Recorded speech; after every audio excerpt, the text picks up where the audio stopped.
শিক্ষার্থীদের কোটা সংস্কার আন্দোলন চলাকালে পুলিশের গুলিতে নিহত বেগম রোকেয়া বিশ্ববিদ্যালয়ের শিক্ষার্থী আবু সাঈদের ভাস্কর্য না বানানোর আহ্বান জানিয়েছে তার পরিবার।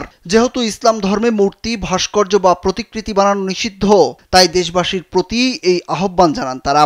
এক বিবৃতিতে শহীদ আবু সাঈদের বাবা মকবুল হোসেন বলেন, তার ছেলে আবু সাঈদ গত 16 জুলাই স্বৈরাচার শেখ হাসিনার দোসরের গুলিতে নির্মমভাবে শহীদ হয়েছে।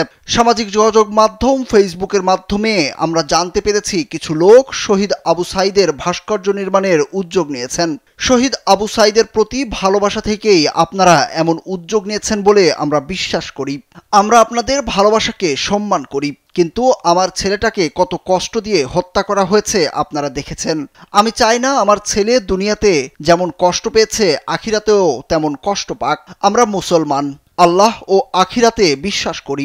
যেহেতু ইসলাম ধর্মে সব মূর্তি, ভাস্কর্য বা প্রতিকৃতি বানানো নিষিদ্ধ, সেহেতু আপনাদের প্রতি সম্মান রেখেই বলছি, দেশের কোনো স্থানে আমার ছেলের মূর্তি বা ভাস্কর্য বা প্রতিকৃতি যেন না বানানো হয়।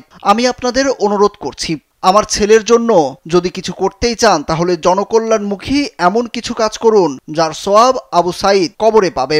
শহীদ আবু সাঈদের জন্য দোয়া চেয়ে বিবৃতিতে বলা হয়, আমরা আপনাদের কাছে শহীদ আবু সাঈদের জন্য দোয়া চাই। আল্লাহ যেন তাকে জান্নাতুল ফেরদাউস দান করেন। আমাদের জন্য দোয়া চাই। বিবৃতিতে আবু সাঈদের বাবা মকবুল হোসেন, ভাই আবু হোসেন, রমজান ও বকুলের সই রয়েছে।